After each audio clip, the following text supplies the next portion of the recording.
I parked my car at the edge of the driveway, staring up at the sprawling mansion that my sister called her own.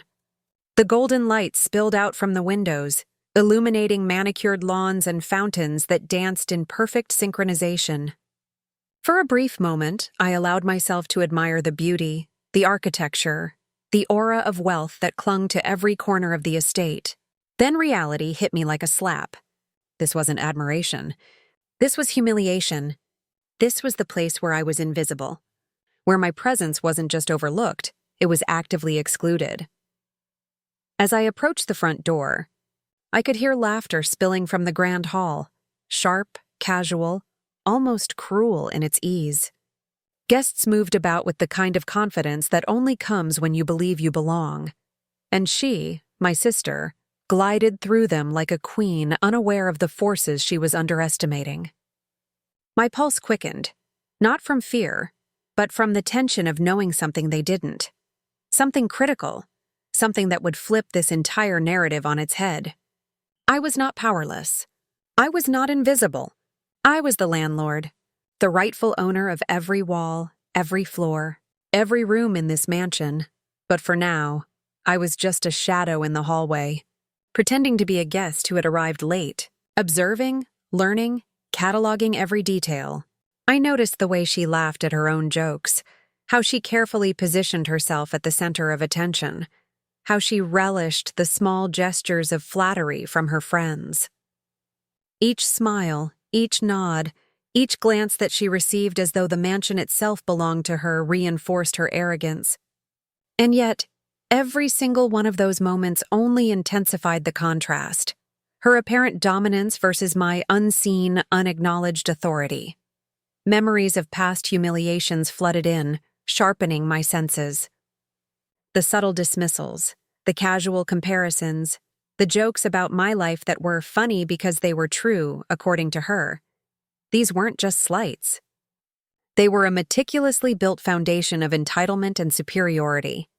I had been the silent observer for years, and now, standing here, I realized that all those years of being underestimated, overlooked, and undervalued had prepared me for this exact moment.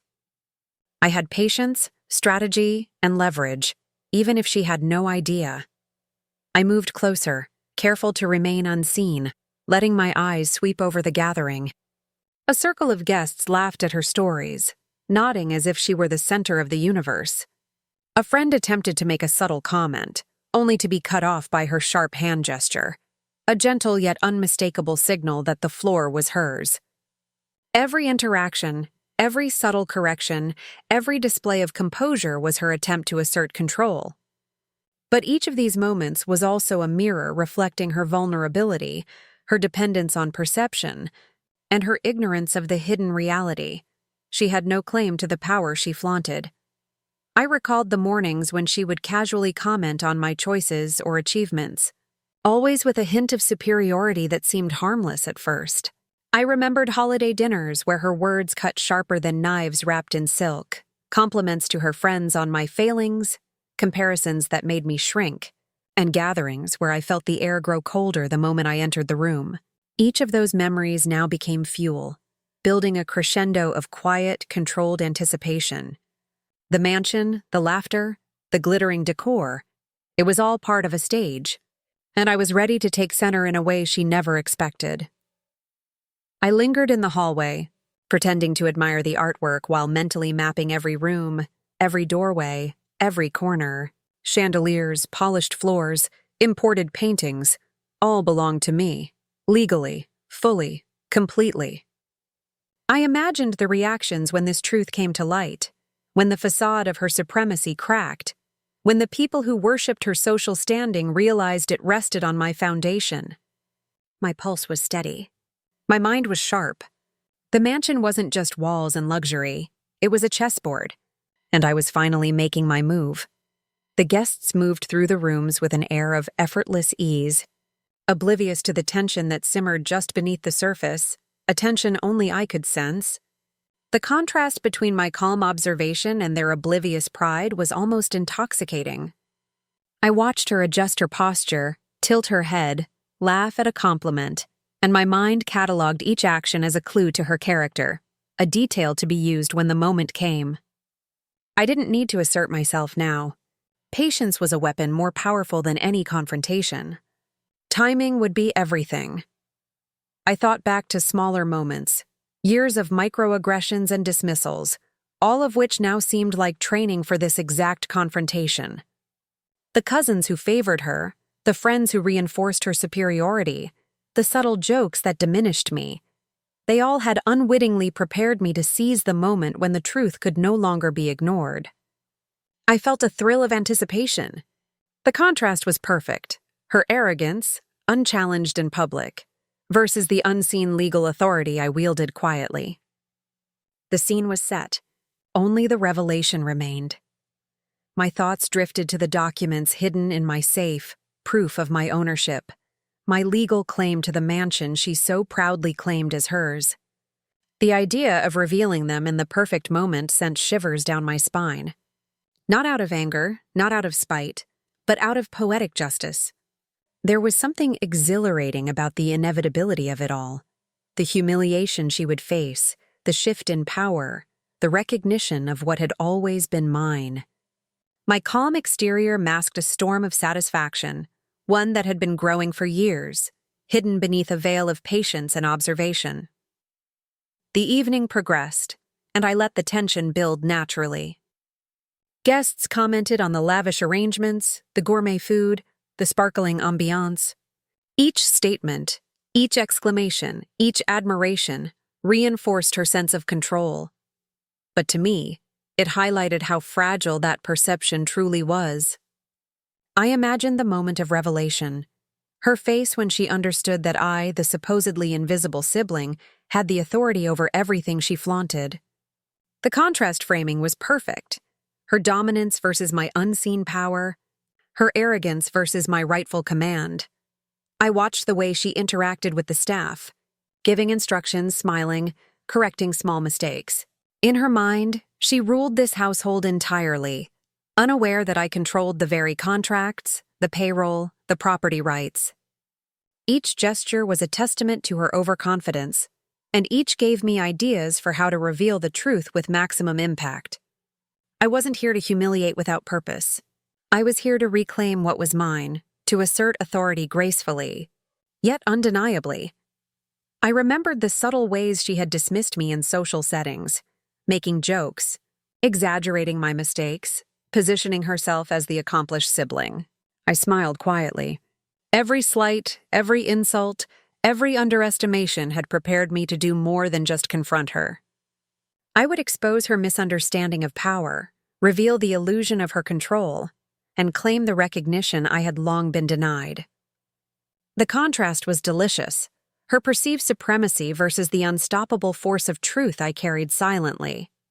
I decided to move closer, staying at the edges, pretending to admire a sculpture while my eyes never left her. She laughed with friends, a casual flick of her hand, her hair glowing under the chandelier lights. I imagined the reactions of everyone present when the truth came out. Friends, colleagues, family.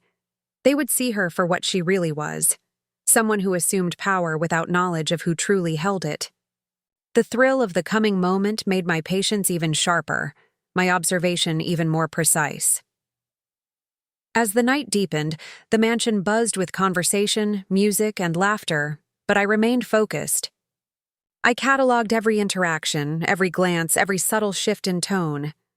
This was a battlefield disguised as an elegant gathering, and I was fully aware of the rules, the leverage, and the ultimate prize.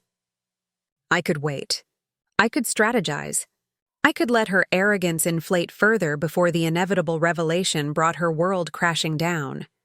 Every smile, every compliment she received, every nod from her friends now seemed almost theatrical. She was performing, unaware of the audience behind the curtain. I felt a quiet satisfaction knowing that her perceived control was entirely dependent on perception, and perceptions could be shattered. Contrast framed itself beautifully. The seemingly powerful sister versus the quietly potent observer who held the ultimate authority. Every word she spoke, every laugh she shared, only highlighted the fragility of her claim. I moved through the rooms slowly, never losing sight of her, never revealing more than necessary. Each step, each glance, each mental note was a calculated piece of the larger puzzle. I had watched, waited, and analyzed for years. Every humiliation endured, every subtle exclusion suffered, had led me to this exact moment. The mansion, the gathering, the unsuspecting guests, they were all part of a carefully orchestrated stage, and I was ready to take the lead. The air felt charged, heavy with expectation, though no one else sensed it yet. My pulse was steady. My mind was alive with possibilities. Each guest's admiration, each nod, each tiny compliment she received would serve as a precursor to the revelation I would deliver. I was patient, calculating and fully aware of the dramatic potential of this night. Her arrogance, my hidden strength, the contrast could not be more perfect. As I stepped back to the edge of the grand hall, I allowed a faint smile. Observation was power. Patience was strategy. And soon, what had been invisible would be undeniable. The seeds of empowerment had been planted, and tonight, in this mansion she assumed was hers, they would bloom into undeniable truth. I took a deep breath and settled into the shadows, letting the scene unfold before me. She was unaware. The guests were oblivious. The mansion was alive with laughter, music, and the illusion of control. And in that contrast, in that tension, I found the calm certainty of impending justice. I would wait, I would watch, and when the time was right, the revelation would be spectacular. The quiet observer, long underestimated, was finally ready to step into undeniable authority. I had always known my sister possessed a sense of entitlement, but seeing it manifest in her interactions with friends and family over the years was a lesson in patience, endurance, and silent observation. From the moment we were children, our parents seemed to favor her in ways that were subtle, yet unmistakably deliberate. Birthdays, holidays, even small achievements were magnified for her while mine were overlooked or diminished. The mansion she now flaunted as her own was only the latest symbol of what had always been an uneven balance of attention, praise, and recognition in our family. Growing up, I often found myself on the periphery of her victories. A good grade, a trophy, or an achievement I worked tirelessly for would be met with casual dismissal or a passing comment that highlighted her superiority. "You did well, but not as well as your sister?" A remark I had heard more times than I cared to count. It wasn't outright cruelty, but it was systematic favoritism, and over time it shaped the subtle tension between us.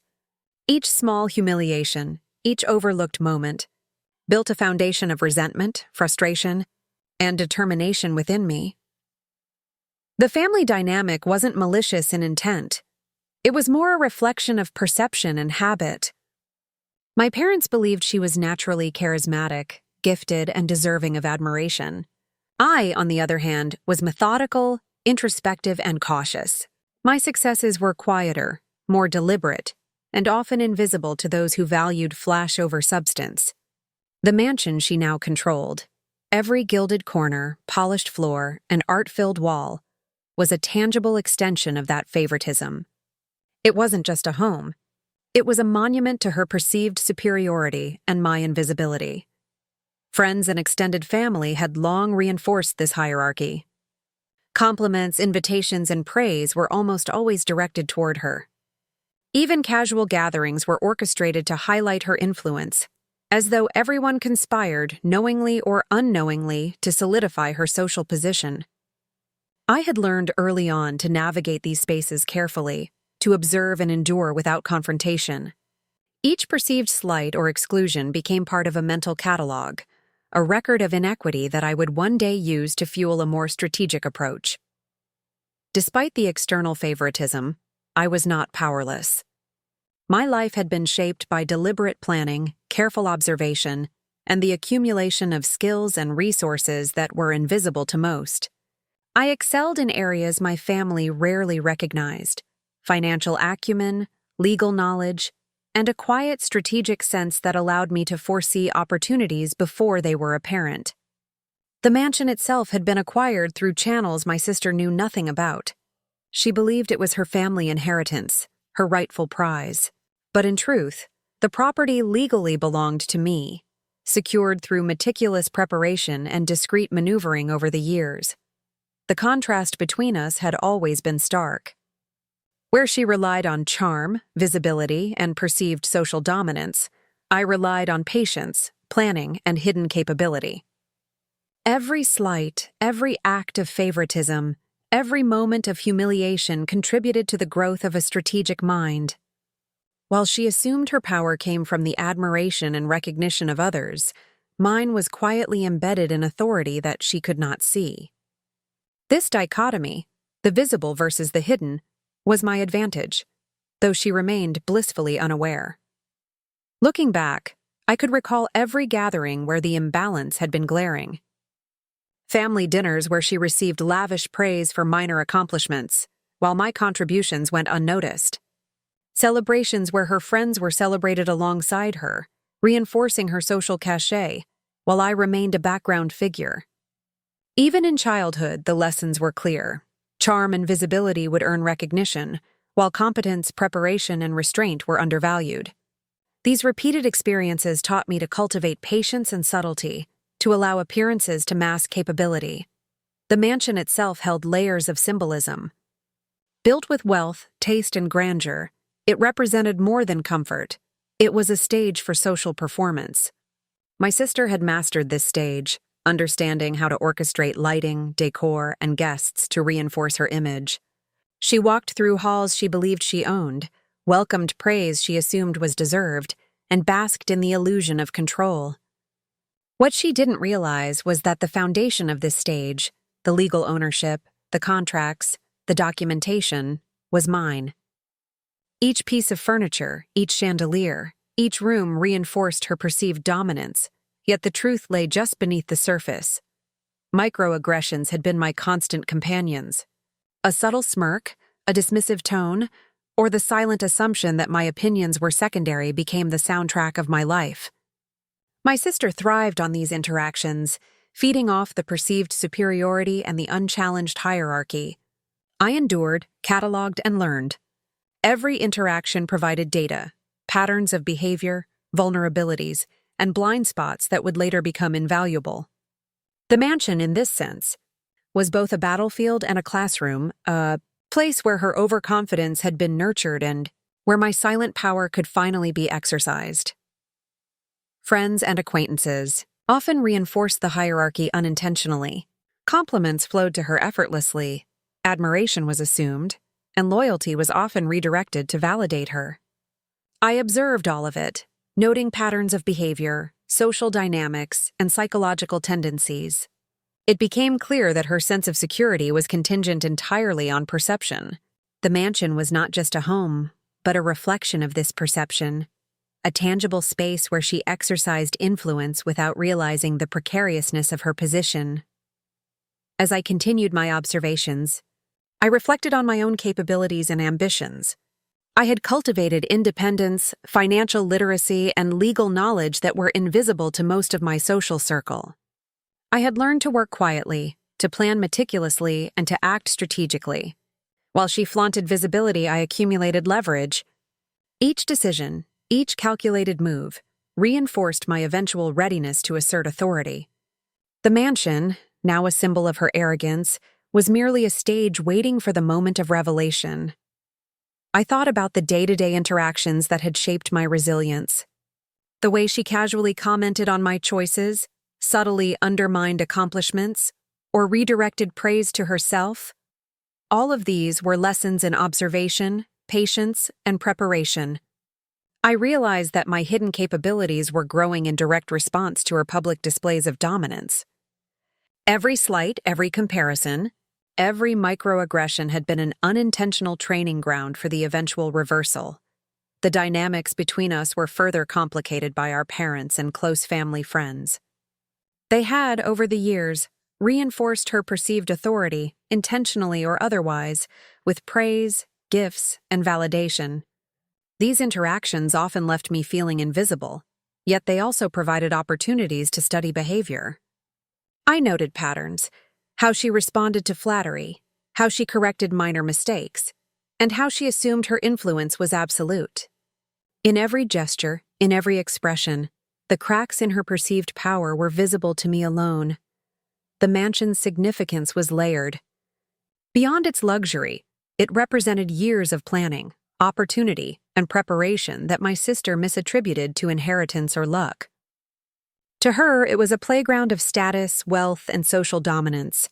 To me, it was a chessboard, a tool of leverage, and a symbol of the hidden power I had cultivated. Observing her interactions, I realized how unaware she was of the true authority underlying her assumed ownership. This awareness ignited a sense of anticipation, a calculated patience, and a desire to claim recognition in the most dramatic and satisfying manner. The tension between us, rooted in years of favoritism and subtle humiliation, now crystallized into clarity. I could see her arrogance for what it truly was, a fragile construct, maintained by perception, bolstered by ignorance, and vulnerable to revelation. Every casual dismissal, every unearned compliment she received, every glance of envy from friends was evidence of the imbalance she failed to recognize. And as I prepared to act, these observations became the blueprint for the coming confrontation. By the time I concluded my survey of the mansion and its social landscape, I understood fully the stakes. My sister believed herself untouchable, her authority unquestioned, her dominance unquestionable. Yet the foundation of her supremacy, legal ownership, authority over the property, and strategic preparation, was mine. The contrast between her ignorance and my awareness, between her arrogance and my hidden power, created the tension that would drive the narrative forward. The mansion was her stage, but I held the script. As I left the hallway and retreated to a quiet corner to reflect, I considered the plan taking shape in my mind.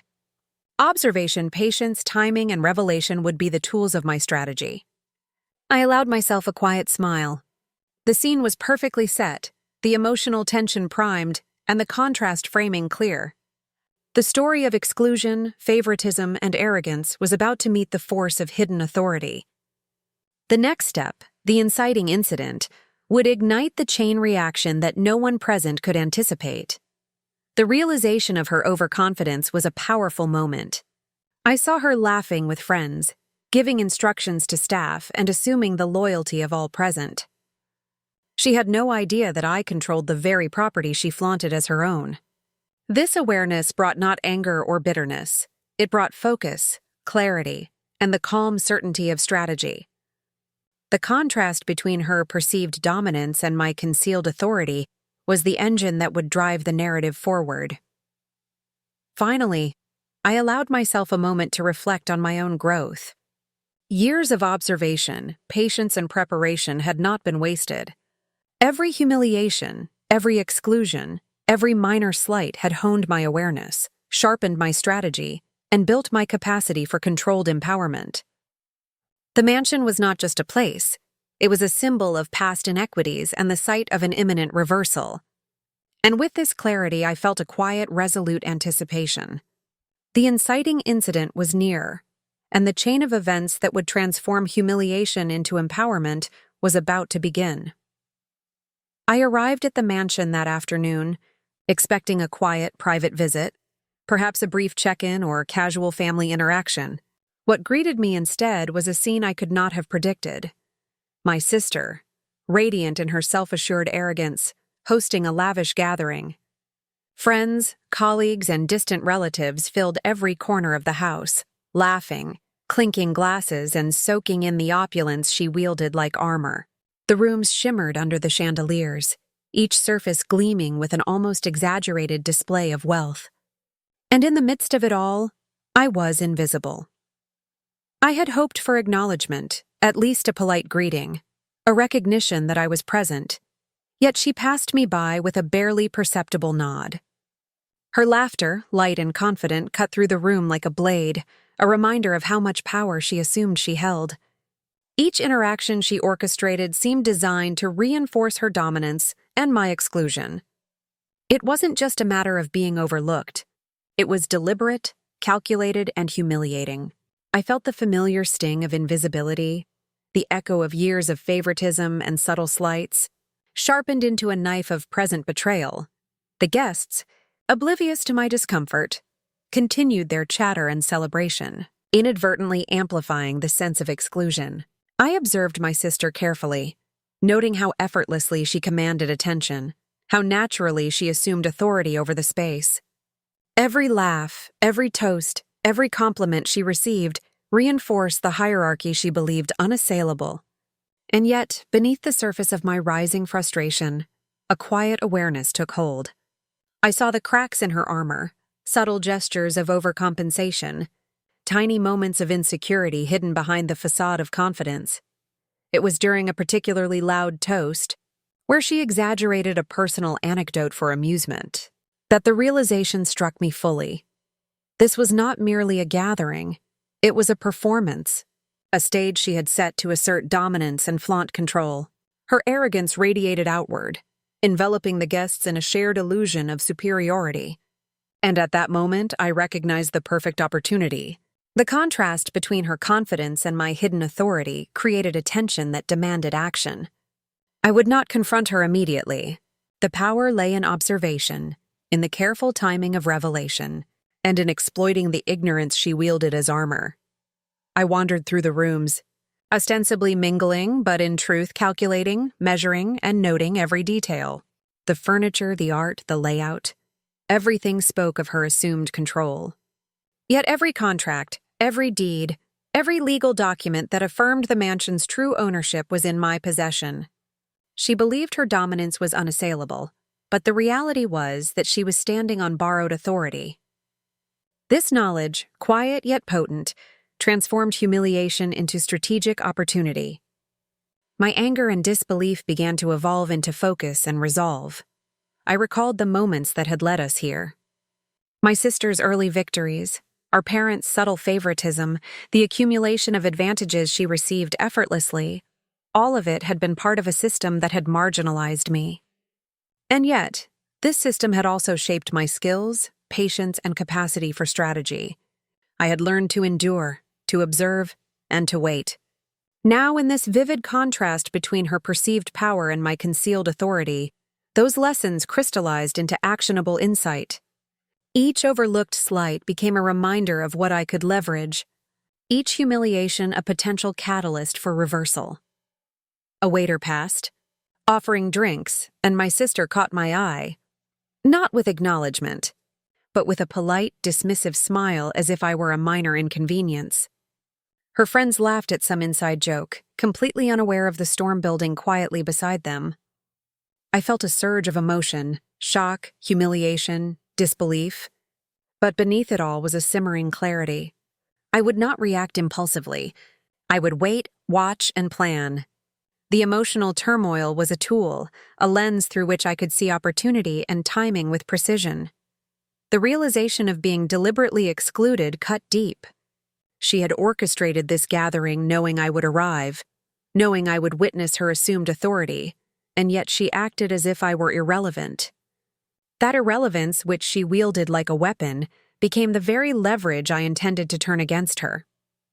Contrast framing, her arrogance versus my patience, her visibility versus my hidden power, was now not just a narrative observation, but a psychological map for action. Every interaction, every laugh, every toast was a clue to the vulnerabilities she had unknowingly exposed. I watched her move through the room, engaging guests with effortless charm, directing conversations, subtly commanding attention. Yet in moments when she believed herself unobserved, small inconsistencies appeared, hesitation before a remark, a slight frown when someone challenged her opinion, a fleeting glance toward areas of the house she assumed were empty of scrutiny. These micro-expressions were invisible to everyone else, but not to me. Each one became a note in a mental ledger, a record of where her assumed power could be challenged and overturned. The inciting incident, the full awareness of my exclusion and the deliberate assertion of her assumed dominance, hit me like a wave. Shock and humiliation were immediate and intense, but so too was a strategic awakening. I understood the stakes. My sister believed she had control of not just the mansion, but the perception of everyone present. She did not realize that her authority rested on assumption, not fact, and that the real power lay quietly in my hands. This realization transformed anger into resolve, humiliation into opportunity. I began to calculate, silently, the timing, the sequence, and the manner in which I could reveal the truth. Patience would be essential. Premature action could undermine impact. The goal was not merely to assert authority, but to do so in a manner that maximized contrast, humiliation for her, and empowerment for me. My hidden leverage, legal ownership of the mansion, was a weapon, and the gathering was the stage. All that remained was orchestration, timing, and precision. Every conversation I overheard became data. Her friends praised her taste, her ability to host, her charisma. I noted how she assumed compliance, how she interpreted every compliment as affirmation of supremacy. Meanwhile, I considered the emotional impact of each potential revelation: shock, disbelief, anger, embarrassment. The contrast between her perception of control and the impending reality of exposure became the narrative arc I intended to execute. This was the moment where preparation and opportunity intersected. The afternoon unfolded with layers of tension. Each toast, each laugh, each anecdote she shared reinforced the social hierarchy she believed unassailable. I wandered through corridors, observing interactions, calculating reactions, envisioning the revelation that would upend her carefully constructed world. The contrast between her ostensible power and my concealed authority was now a palpable tension, vibrating through the rooms, waiting for the catalyst that would ignite the reversal.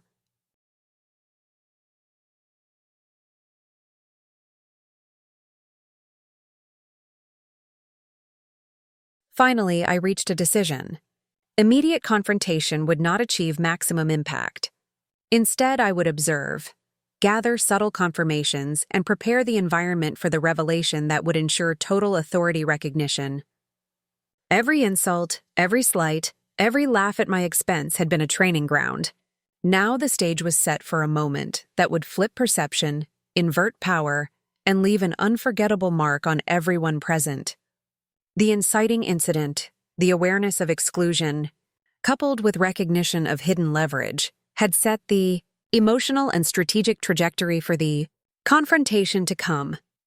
As I positioned myself in a quiet corner, watching the ebb and flow of the gathering, I felt a mixture of disbelief, humiliation, and exhilarating clarity. I had been deliberately excluded, laughed at, and dismissed, yet in that exclusion lay the kernel of power I had cultivated in silence. The contrast was absolute: her arrogance versus my hidden authority, her confidence versus my strategic patience, her assumed supremacy versus the impending reality. The path forward was clear: observation, precision, and execution. The story of exclusion had now transformed into the narrative of empowerment, with the first sparks of reversal ignited. Every glance, every interaction, and every misstep she unknowingly committed became part of a mental map I would follow. The room was her stage, but I held the script. The emotional tension, humiliation, and shock were not ends in themselves. They were catalysts, the energy to fuel the revelation that would assert my authority in the most dramatic and psychologically satisfying way. The inciting incident had accomplished its purpose. It had crystallized the stakes, clarified the emotional landscape, and highlighted the contrast that would drive the narrative forward. As the sun began to cast longer shadows across the mansion's manicured lawns, I knew the moment for action was approaching, though patience remained essential. The next steps, careful orchestration, timing, and the eventual revelation, would convert years of strategic preparation and emotional endurance into visible authority and dramatic payoff. The contrast between perceived power and concealed control would define the climax, and the emotional trajectory, carefully nurtured from shock through humiliation to strategic resolve, would guide every subsequent action. The days following my initial visit to the mansion were a careful balancing act. Outwardly, I maintained composure, masking any trace of humiliation or anger while interacting with family and friends. Inside, however, a storm brewed, a combination of indignation, strategic calculation, and simmering anticipation. Each social interaction became a subtle battlefield. My sister continued to flaunt her perceived dominance, arranging events, gatherings, and casual social encounters to assert control. She would send invitations to friends and colleagues, highlighting her influence and reinforcing the illusion that she reigned over the mansion and everyone in it. Every message, every social media post was meticulously crafted to reinforce her supremacy, and I observed each one with the clarity of someone who knew the hidden truth. During a brunch hosted in her lavish dining hall, I witnessed the full extent of her arrogance. Guests praised her taste, her ability to entertain, her charm, and her decisiveness. I, on the other hand, moved through the room almost invisibly, a shadow in the glow of her assumed authority. Each compliment she received was a dagger, each approving glance another reminder of how deliberately she tried to erase me from the narrative. But rather than succumb to humiliation, I let it fuel a deep sense of resolve. Contrast framing became my lens, her confidence versus my concealed authority, her assumed supremacy versus the quiet leverage I held in my hands. Subtle microaggressions became opportunities for observation and mental mapping. Her smirks when I mentioned minor accomplishments, her sarcastic remarks about my career choices, and the thinly veiled dismissals during conversations, all of these became data points. I cataloged each slight, each overconfidence, each assumption, as if compiling the blueprint for the reversal I planned. What she perceived as small victories and public superiority were, in fact, the very cracks through which her facade could be dismantled. The mansion, her stage, was filled with players who unwittingly contributed to the perfect narrative for exposure. My interactions with family members became a delicate dance. They did not see the tension beneath my composed exterior, nor did they sense the quiet strategy taking shape. Friends asked about my professional life, my achievements and my hobbies, and I responded with measured humility, revealing just enough to maintain plausibility while withholding the fact that I held the ultimate authority over the property. Each conversation reinforced the contrast between my hidden power and her public performance. The mansion, the gatherings, and the social validation she sought were all under my unseen dominion. The more she flaunted her dominance, the more it sharpened my focus. I remembered all the past moments of exclusion, birthdays overlooked, accolades she claimed, family events where my presence was minimized. They were no longer mere grievances. They were lessons in strategy, endurance, and psychological patience. I realized that her arrogance was fueled by ignorance of reality, and that ignorance was my advantage. Every dismissive glance and every laughter-filled toast became a cue, guiding the timing and execution of the eventual reveal. The psychological tension mounted, an invisible tug-of-war between her confidence and my concealed leverage. During a particularly extravagant dinner party, I noticed subtle cracks in her performance. A guest challenged one of her assertions about the mansion's history, and she responded with slight hesitation before regaining composure. The moment passed unnoticed by everyone else, but not by me. I recognized it as evidence of overcompensation, a sign that beneath the arrogance, doubt lingered. This was the first glimmer of leverage I could exploit. The rising conflict was no longer just emotional. It had become a tactical engagement. Every public interaction became a rehearsal for the eventual confrontation. Each social maneuver analyzed for vulnerabilities to be revealed later. At one point, she approached me directly, her smile confident but slightly forced. "You're here again," she said, as if my visits were inconveniences she tolerated. I nodded politely, keeping my expression neutral. "Of course," I replied, my tone calm, almost disarmingly casual. Behind the words, though, I felt the surge of determination, the awareness that I was invisible to her but omnipotent in the legal framework she so arrogantly assumed to dominate. The contrast between her perception of authority and the reality I controlled became almost palpable, vibrating through every interaction. Each day she shared updates about renovations, parties and gatherings on social media, expecting admiration and envy. Friends tagged her in photos, commenting on her taste, her lifestyle, her dominance over the property. I watched quietly, documenting each detail mentally, calculating the perfect moment for revelation. Her public arrogance fueled my strategy. The humiliation I had endured, the subtle slights, the constant erasure, all were transformed into psychological ammunition. Every toast, every laugh, every clinking of glasses became a step closer to the turning point. The rising conflict extended beyond mere social humiliation. It touched on deeply ingrained emotional triggers. Her blatant favoritism, the subtle ways she had claimed authority, and the sense of entitlement she displayed created layers of tension. I had spent years enduring these patterns, learning the patience necessary to wait for the right moment. And now, in this period of observation, I could see the structure of her dominance clearly. Each interaction revealed how dependent her authority was on perception, not reality, a reality I now controlled. In quiet moments, I reflected on my own ambitions, values, and hidden capabilities. My career achievements, strategic acumen, and knowledge of the legal framework governing the mansion were not visible to the social circle she dominated, yet they were the foundation of the power shift I intended. Contrast framing became the narrative's engine, her arrogance, lavish displays, and assumed supremacy versus my patience, precision, and hidden authority.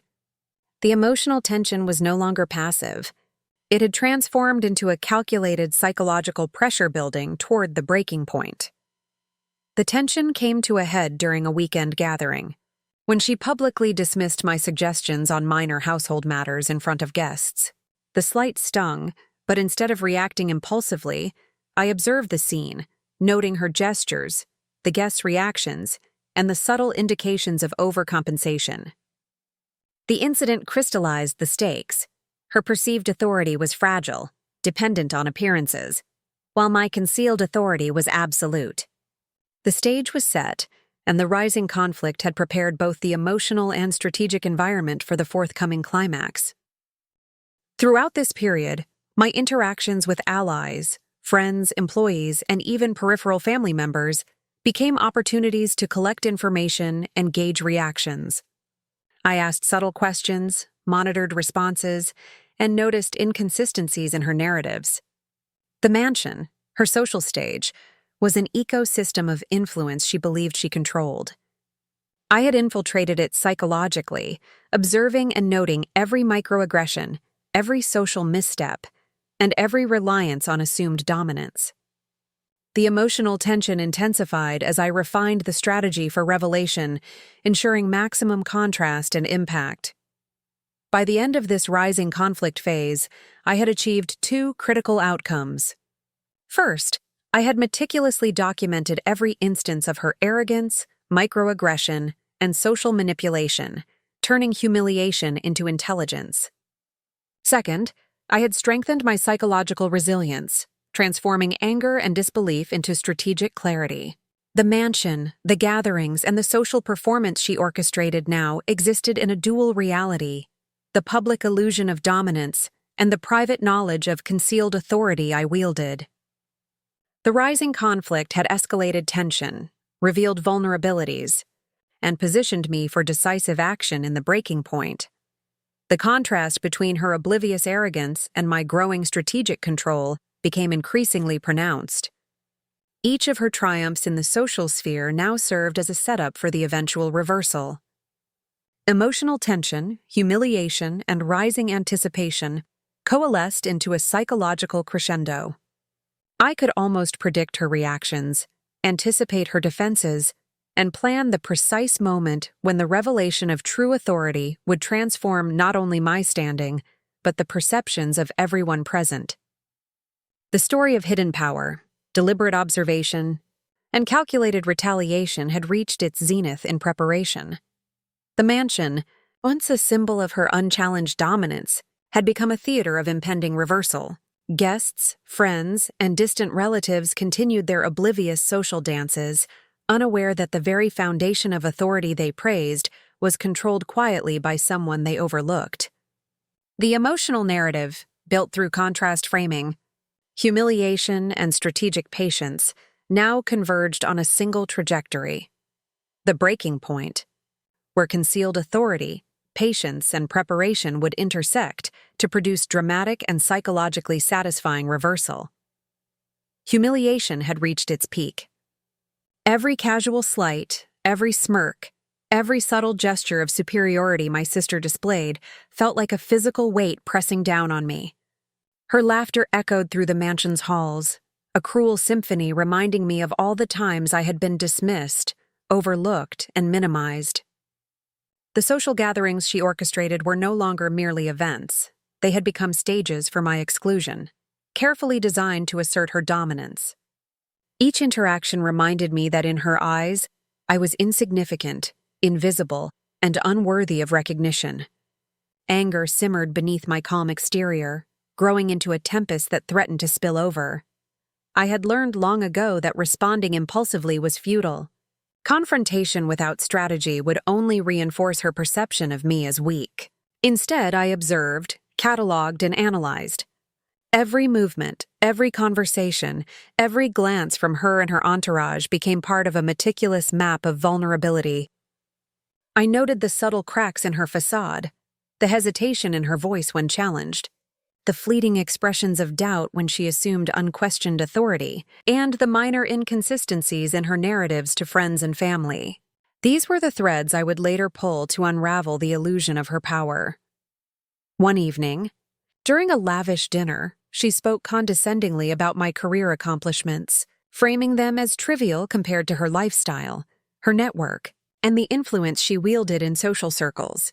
I smiled politely, masking the storm within, but internally each word fueled the fire of resolve. Contrast framing had become the lens through which I viewed everything.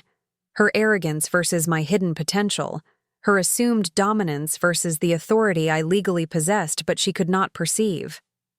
The mansion that symbolized her control now became a landscape of opportunity, a setting for a psychological game where patience and timing were paramount. Tears of frustration mingled with suppressed rage. I felt invisible, belittled, and enraged all at once, a maelstrom of emotions threatening to fracture my composure. Yet within this storm, clarity emerged. I remembered years of meticulous planning, hidden knowledge, and legal preparation that had gone unnoticed. Every document, every agreement, every subtle legal maneuver I had quietly maintained over the years gave me leverage that no one, not even my sister, could imagine. The breaking point wasn't a sudden eruption. It was the crystallization of awareness that inaction was no longer acceptable and that the power I had quietly amassed could now be wielded with precision. Memories of past humiliation played vividly in my mind. Birthday celebrations I was excluded from. Social events where I was made to feel invisible. Accolades claimed by her for ideas that were partly mine. All of these moments converged into a narrative of oppression that I had endured silently. The contrast between her public victories and my private resilience became starkly evident. Each slight I had suffered was now a piece of evidence, a building block for the eventual reversal. The mansion, once her kingdom, was a chessboard on which I was preparing the most decisive moves of my life. Psychologically, the pressure of observation was both exhausting and clarifying. I analyzed every guest, every family member, every employee of the mansion for their reactions to her authority. Some were sycophants, some oblivious, some silently complicit, and a few who unconsciously reinforced my position by acknowledging small truths about my capabilities in private. The emotional tension created by her arrogance became the perfect crucible for transformation. Every dismissal and every condescending comment intensified my focus, sharpening my strategic clarity. I realized that the longer I waited, the more perfectly the stage was set for maximum impact. Small victories, previously unnoticed, now appeared as hints of latent power. A forgotten legal document tucked in a drawer, subtle knowledge of her contractual overextensions, and the employee's quiet acknowledgments of my competence, all of these coalesced into a tangible advantage. The breaking point was not only emotional but strategic. I understood that the power balance, carefully maintained by her ignorance of reality, could be upended with deliberate timing. The internal storm of humiliation had crystallized into a calm, resolute determination to act decisively. The mansion's corridors became a theater of tension. Each time she paraded her success, each time her friends and acquaintances praised her, I absorbed, cataloged, and internalized the psychological momentum. The contrast between her visible confidence and my invisible authority became an almost physical presence. She flaunted dominance over a realm I legally controlled, unaware that the foundation of her authority was built on illusions easily dismantled by facts hidden in plain sight. The breaking point was imminent. The emotional pressure, strategic clarity, and latent power had converged, preparing the ground for revelation. One evening, I encountered her alone in the library, the center of her supposed dominion. She casually remarked on my lack of presence at a recent social function, a comment meant to provoke, belittle, and reinforce the status quo. I responded calmly, acknowledging her words with polite indifference, yet internally I mapped out the next moves. The mansion, every social interaction, and every display of her assumed superiority were now understood in a new light. The breaking point had sharpened my senses. Her arrogance was a performance, and I held the keys to the reality she could not see. The psychological crescendo built steadily. Anger had transformed into clarity, humiliation into precision, and rage into controlled anticipation. I realized that the power of timing was paramount. Any premature move could undermine the effectiveness of the revelation, while hesitation could risk losing the impact of years of preparation. I rehearsed scenarios mentally, anticipating her reactions, predicting the responses of family members and guests, and calibrating the moment when the hidden authority would surface. The breaking point was a mental state where emotional intensity met strategic foresight. Finally, the moment of decisive resolve arrived. I recognized that passive observation had served its purpose. The stage was perfectly set. I knew the precise combination of timing, public presence, and documentation required to convert years of hidden preparation into visible empowerment. The breaking point had transformed from a state of emotional overwhelm into an actionable plan. Humiliation, anger, and exclusion had coalesced into clarity, and the path forward was unambiguous. I was ready to act, and the mansion would no longer be a stage for her dominance. It would become the setting for her awakening to reality. The breaking point was not marked by external confrontation yet. It was the culmination of emotional endurance, psychological observation, and strategic clarity. Every insult endured, every microaggression, and every social slight had been cataloged, processed, and transformed into potential leverage. The contrast between her assumed dominance and my hidden authority was now at its peak. I had reached the internal threshold where patience, knowledge, and opportunity aligned perfectly. The next step would be action, and the revelation would be both emotionally satisfying and strategically decisive. The day of revelation arrived with a quiet inevitability. I had rehearsed this moment mentally for weeks, imagining every facial expression, every whispered comment, and every flicker of recognition as the truth unfolded. The mansion, once my sister's stage of dominance, now felt like a theater awaiting its climax. I entered calmly, the weight of years of preparation balanced by the power of patience. Every step echoed confidence, yet externally, my presence seemed casual, unassuming, almost unnoticed, just as I had intended. My sister's guests were gathered in the main hall, immersed in small talk and polite admiration for her taste and wealth. She, in particular, exuded an air of unchallenged authority, oblivious to the storm that was about to disrupt her carefully curated world. I observed her interactions, noting her subtle overconfidence, the delicate positioning of objects and people to reinforce her status, and the unquestioned reverence she had commanded from friends, employees, and distant relatives alike. She believed she ruled this space, yet in reality, her dominion rested on assumption rather than substance. With quiet composure, I approached the gathering, my entrance drawing a few curious glances. Whispers traveled through the crowd almost immediately, a subtle shift in the social atmosphere. Her eyes, initially confident and bright with self-assurance, flicked to me with a brief hesitation, a flicker of doubt betraying the first sign of cracks in her facade. I could see her mind racing, attempting to reconcile my unexpected presence with her perception of control. It was the first hint of the reversal she would soon face fully. "Everyone," I began, my voice steady, projecting authority that contrasted sharply with her performative dominance. "I want to address something that has clearly been misunderstood." The words were simple, yet loaded with the weight of preparation, legal knowledge, and strategic timing. The room went silent, guests turning their attention fully to me.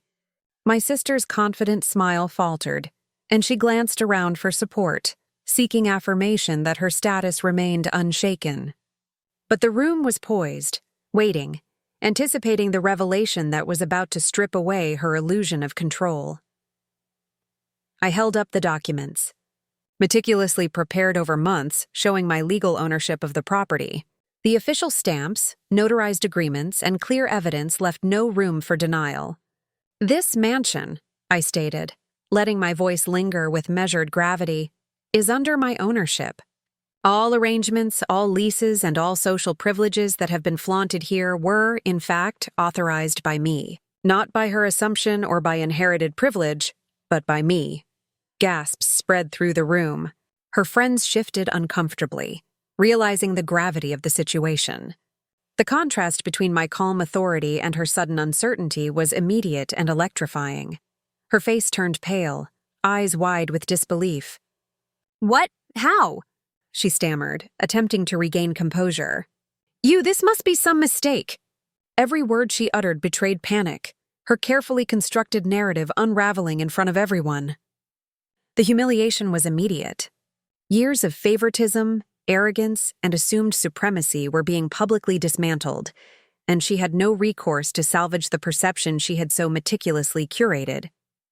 The power dynamics had shifted completely, leaving her vulnerable in ways she had never imagined. I walked slowly through the room, letting my gaze meet that of each guest, subtly reinforcing my position. Employees who had quietly respected my competence over the years now looked at me with acknowledgement, nodding ever so slightly, a tacit confirmation of authority that contrasted with their previous deference to my sister. Every whisper, every glance, every moment of hesitation in the room amplified the contrast framing, her arrogance versus my earned hidden power. The audience felt the tension, the reversal, and the subtle satisfaction of justice being served. "Perhaps," I continued, voice steady, "there has been a misunderstanding about the privileges and control exercised here. While it may have appeared otherwise, the authority and ownership have always rested with me. I encourage everyone to observe that what has been flaunted as power was merely assumption."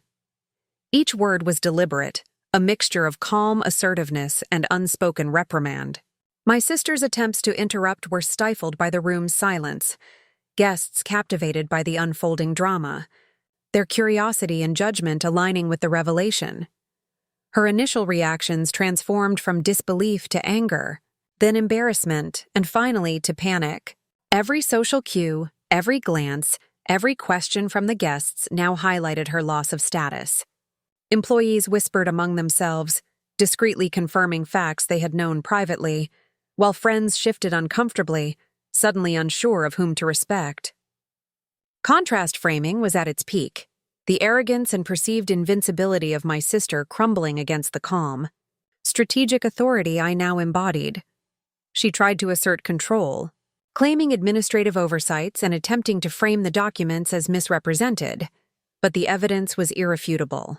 Her voice shook, her posture faltered, and for the first time in years, she seemed small, vulnerable, and undeniably human. The emotional beats hit hard. The audience felt the poetic justice, the humbling of the arrogant, and the satisfaction of the overlooked protagonist finally asserting rightful authority. My hidden advantage had been revealed, and the room's reaction underscored the psychological triumph. As the revelation sank in, I allowed a pause, letting the tension and contrast linger. Silence magnified the impact, giving space for the shock, disbelief, and eventual acknowledgement of the truth. Every guest now understood the hidden authority I had wielded quietly. Every moment of my sister's assumed dominance rendered hollow in comparison. The power reversal was complete, and the audience could feel the weight of years of unnoticed preparation culminating in a single, decisive revelation. Finally, I concluded, I hope this clarifies the true structure of ownership and authority.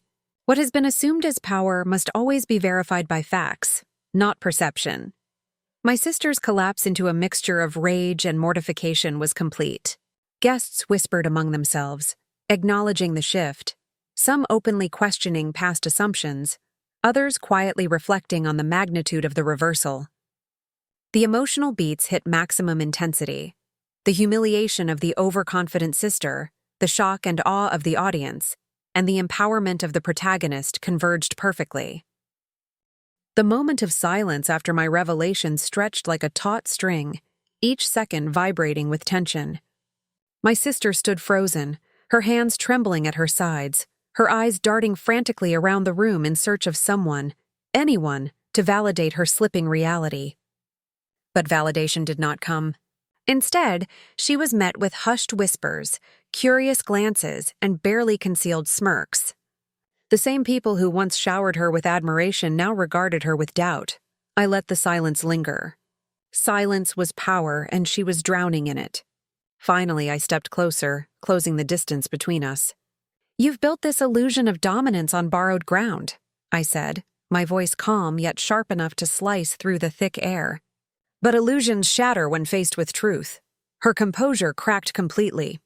"This is ridiculous," she snapped, her voice trembling with a mixture of rage and desperation. "You're twisting everything. These people know me, they trust me. You can't just waltz in and claim authority because of a few papers." "Papers?" I held the documents higher for all to see, the legal stamps and signatures glowing under the chandelier light. "This is more than paper. This is the deed. The very foundation of the mansion you've claimed as yours. Every gathering, every boast, every sneer was built on land you never owned. And today, that truth stands in front of everyone." A wave of murmurs rippled through the crowd. Guests who once clung to her every word were now shaking their heads, exchanging knowing looks. One man whispered loudly enough for others to hear, "So all this time, it was never really hers?" The social fabric she had stitched with arrogance and showmanship was unraveling thread by thread, and the humiliation painted across her face was unmistakable. But humiliation wasn't enough. Not yet. This was the climax, and it demanded confrontation. For years, she had ridiculed me, excluded me, and weaponized her perceived superiority. Now, for the first time, I held the authority to expose her entirely. "Tell me," I asked her directly, my tone deliberate, "what does it feel like to discover that your power was borrowed? To know that the respect you demanded was built on a lie?" My words struck like lightning. The crowd was silent, waiting for her reply. Her lips quivered as she tried to speak, but the weight of the truth silenced her. Tears welled in her eyes, though she blinked them back furiously. For someone who had always thrived on control, the loss of it was unbearable. Her voice finally broke, rising in desperation. "You can't do this to me! I made this house what it is! Everyone came here for me, not you!" Her outburst revealed the depth of her fear. It wasn't just about ownership, it was about identity. Without the mansion, without the illusion of wealth and power, she was stripped bare. She had nothing left to hide behind. I turned to the guests, ensuring my voice carried clearly. "You all heard her. She believed this place gave her value. But value doesn't come from walls or chandeliers. It comes from truth, from character, from how we treat those around us. And in that, she has failed." The gasps and nods from the audience confirmed the message had landed. My sister, cornered and humiliated, lashed out one final time. "You're jealous. You've always been jealous of me. That's why you're doing this, because you could never be me." I smiled, the kind of smile that carried both pity and victory. "You're right," I said softly, though my words pierced deeper than any shout. "I could never be you, because I don't need lies and arrogance to define my worth. I don't need to belittle others to feel powerful. My strength was never in showing off. It was in waiting, in preparing, in knowing the truth would always rise. Her face crumpled. The crowd, once captivated by her grandeur, now looked at her with disdain. Some excused themselves quietly, others openly whispered their disappointment. Her empire of perception had collapsed, and then I delivered the final blow. "From this moment forward," I announced, "access to this mansion will be limited to those who respect the truth. If you were here under false assumptions, consider this your notice. This place is mine, and I will no longer allow it to be used as a stage for deceit." The statement was both declaration and judgment. Guests began to leave, some out of discomfort, others in silent acknowledgement of the shift in power. My sister sank into a chair, her head in her hands, stripped of the admiration she once commanded. The room that had always echoed with her laughter and self-importance now swallowed her in silence. I looked at her one last time, not with anger, but with clarity. "This didn't have to be a war," I said quietly, audible only to her. "But you made it one. And now, the truth has won." The confrontation was complete. The room itself felt transformed, no longer her kingdom but my domain. The reversal was undeniable, the justice poetic. I walked away with my head high, leaving her to sit in the ruins of her pride, the echoes of her downfall ringing louder than any words could.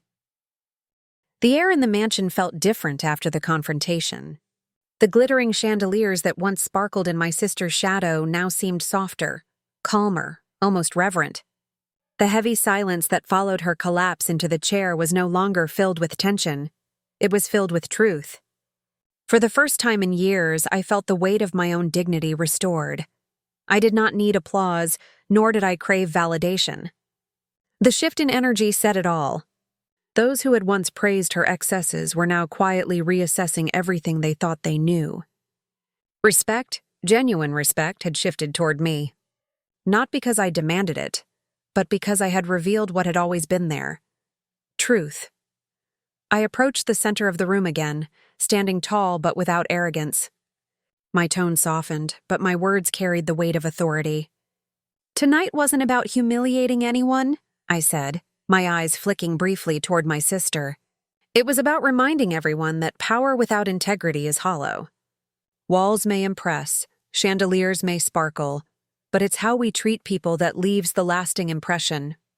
Several guests nodded, murmurs of agreement circling the room. I could see them contrasting my calm composure with my sister's shattered demeanor. The difference was striking. Where she had demanded recognition, I simply embodied it. Where she had boasted, I let truth speak for itself. A close family friend, someone who had long avoided siding with either of us, stepped forward. "I never knew the house wasn't hers," he admitted. His voice carried both surprise and respect. "But seeing the way you handled this, I think we all know who truly deserves our respect." The statement sent ripples through the room. Others chimed in, subtle nods and glances that confirmed the tide had turned. My sister shrank deeper into herself, unable to bear the reality that her throne had crumbled, her court abandoned. I didn't gloat. That would have been easy, but it would have also made me no different than her. Instead, I extended a quiet grace.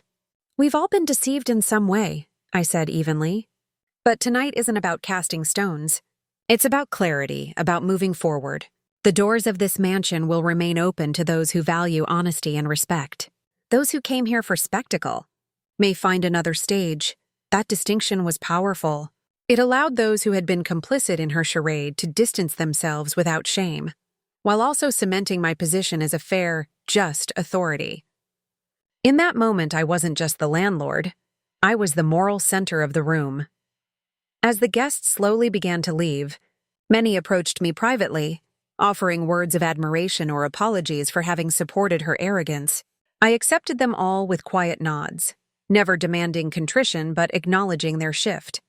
One by one, the false allies she had relied on slipped away, leaving her exposed in her isolation. When the last of the guests departed, only silence remained. My sister finally lifted her tear-streaked face to meet my gaze. "Why?" she whispered, her voice hoarse. "Why couldn't you just let me have this? Why did you need to take it away from me? Her words struck a chord. For all her arrogance, this was the first time she had spoken with raw vulnerability. I let out a slow breath. I didn't take anything from you, I said gently. You took it from yourself, by choosing pride over love, arrogance over family, deceit over truth. All I did was reveal what was already real. Her eyes filled with fresh tears, and for the first time she had no defense. She knew I was right. I walked closer, my voice soft but steady. I never wanted to be your enemy, but you made me invisible, excluded, humiliated. You left me no choice but to stand up. I hope one day you understand that this wasn't revenge. It was justice. And justice doesn't humiliate, it teaches. She broke into sobs, the sound echoing in the vast, now empty mansion. And though part of me ached to comfort her, I knew this moment was necessary. It wasn't cruelty. It was consequence.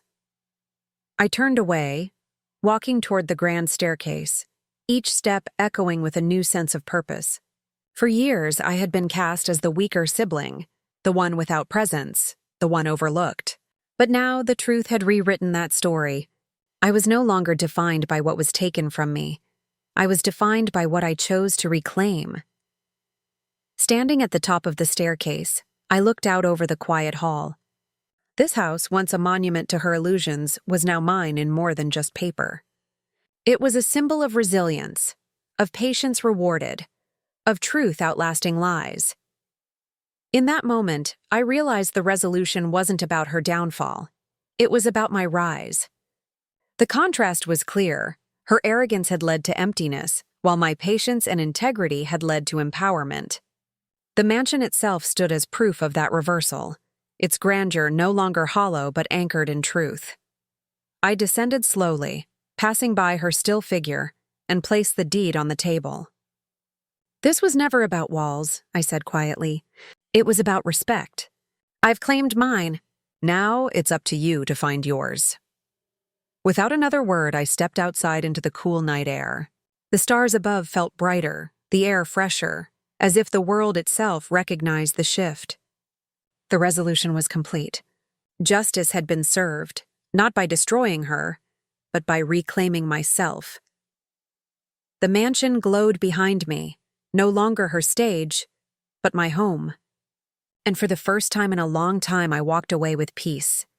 I wish I could say that the moment my sister was forced to leave the mansion was the end of everything, but in truth, it was only the beginning of something far more important: closure. Watching her step away, carrying her pride like shattered glass in her hands, I didn't feel the triumphant laughter I once imagined. Instead, I felt a strange calm, like the storm inside me had finally spent itself. For years, she had stood taller because she thought I was beneath her. For years, I let her words, her sneers, her judgments dictate my worth.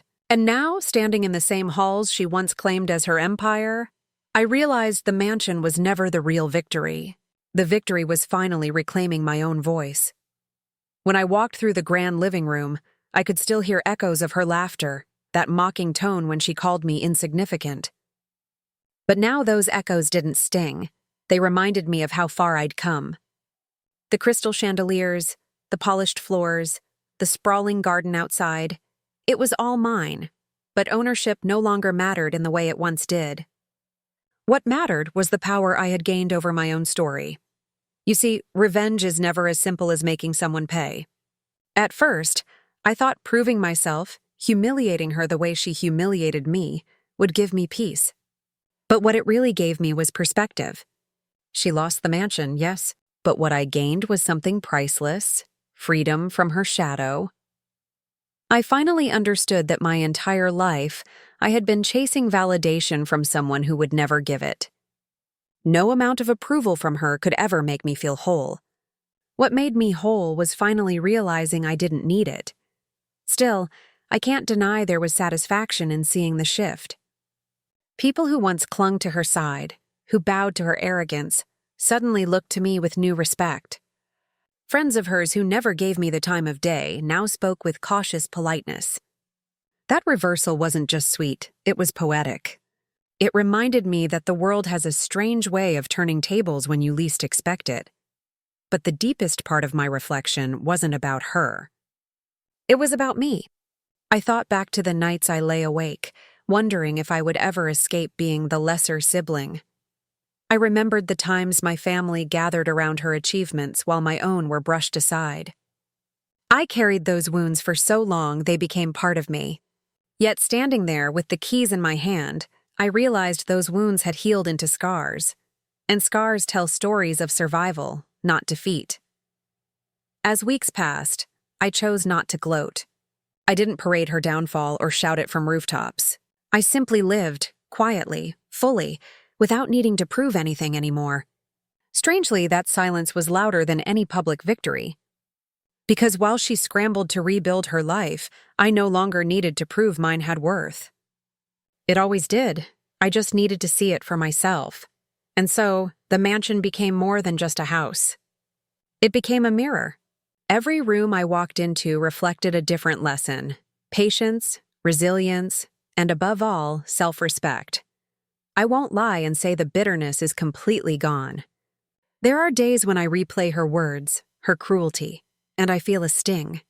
But then I remind myself, she no longer controls the narrative. I do. That is the ultimate revenge. Not her suffering, but my freedom. If you've ever been underestimated, humiliated, or made to feel small by someone you love, you know the weight of carrying that pain. And you also know the temptation of wanting to strike back. But here's the truth. Revenge may feel like fire, but closure feels like peace. And peace lasts longer. So I stand here, not just as the landlord of a mansion, but as the landlord of my own life. I decide who gets to stay and who gets evicted from my mind, my heart, my future. That's the power she never saw in me, the power she could never take away. And now, I'll leave you with this. If you were in my shoes, what would you have done? Would you have evicted her and walked away, or forgiven her and let her stay? Because sometimes the answer says more about us than about the ones who wronged us. I never thought my story would end like this. For years, I was the invisible sibling, the one pushed to the margins, the one whose feelings were brushed aside, whose voice was drowned out by arrogance and favoritism. Yet here I stood, not just reclaiming space, but standing in full command of the very ground I was once excluded from. My sister's mansion, her symbol of dominance, her fortress of pride, was mine all along. And with that truth revealed, the power she wielded so carelessly evaporated like mist under the sun. The silence that followed the confrontation was unlike anything I had ever experienced. It wasn't awkward. It wasn't heavy. It was cleansing. For the first time, I wasn't the one shrinking under someone else's shadow. I wasn't the outcast or the forgotten sibling. I was the one who held the truth, the one who held the authority, and more importantly, the one who held my dignity intact. But what came after surprised me even more. I didn't feel the hunger to destroy her completely. I didn't want to reduce her to nothing the way she had done to me countless times. Instead, I found a strange calm within myself. It wasn't weakness. It was strength. True strength isn't about crushing others. It's about knowing you can and choosing a different path. I let her sit with her humiliation, not because I was merciful, but because the silence of her own downfall was punishment enough. Still, I couldn't ignore what this journey had taught me. Family isn't always the safe haven it's painted to be. Sometimes it's the first battlefield we're thrown into. Sibling rivalry, favoritism, microaggressions. They may seem small to outsiders, but to the one living through them, they're like drops of acid corroding self-worth over time. And yet, every wound I carried became fuel. Every insult became motivation. Every dismissal planted seeds of resilience I never realized were growing within me. As I walked through the mansion that night, now empty of guests and stripped of its illusions, I paused at the grand staircase. I remembered being told as a child that this staircase wasn't for me, that guests of importance belonged there, not the forgotten sibling. But now I stood at the top, not because someone allowed me to climb, but because I had claimed my rightful place. The irony was poetic, almost too perfect to believe. My sister had spent her life building her identity on dominance, while I had spent mine quietly cultivating strength. And in the end, strength outlasted arrogance. Closure, I realized, doesn't come from watching someone else suffer. It comes from reclaiming your story. And my story had been rewritten. No longer was I the quiet sibling begging for scraps of acknowledgement. I had transformed into the landlord of my own destiny, literally and figuratively. The mansion was mine, yes, but more importantly, so was my sense of self.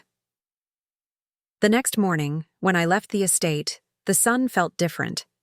The air felt lighter. I wasn't leaving with bitterness. I was leaving with clarity. My sister would live with the consequences of her arrogance, but I would live with freedom. The kind of freedom that comes when you no longer measure yourself against those who never truly saw you. Life has a way of humbling even the proudest hearts. And while I don't know if my sister will ever change, I do know this. Her arrogance no longer controls me. Her rejection no longer defines me. I found strength in the very places she tried to weaken me, and that is a victory she can never take away. Maybe that's the ultimate lesson. Revenge isn't always about destruction. Sometimes it's about revelation. About showing the world and yourself that you were never powerless, that the tables could turn at any moment, that the one dismissed as invisible could, in fact, hold the deed to the castle. As I share this story now, I think of everyone who has ever felt overlooked, underestimated, or cast aside by those they thought were family, friends, or people they trusted. Pain has a strange way of forging power, and sometimes the very stones thrown at us become the foundation of our strength. So, here's what I'll leave you with. If you were in my shoes, standing in a mansion you secretly owned, facing the sister who mocked and excluded you, would you have revealed the truth as I did? Or would you have let her live in ignorance, never knowing the power you held all along? What would you do if this happened to you? Comment below. I'm curious to hear your thoughts. Thank you for watching. If you like this video, don't forget to click the like button and subscribe for more. See you in the next video.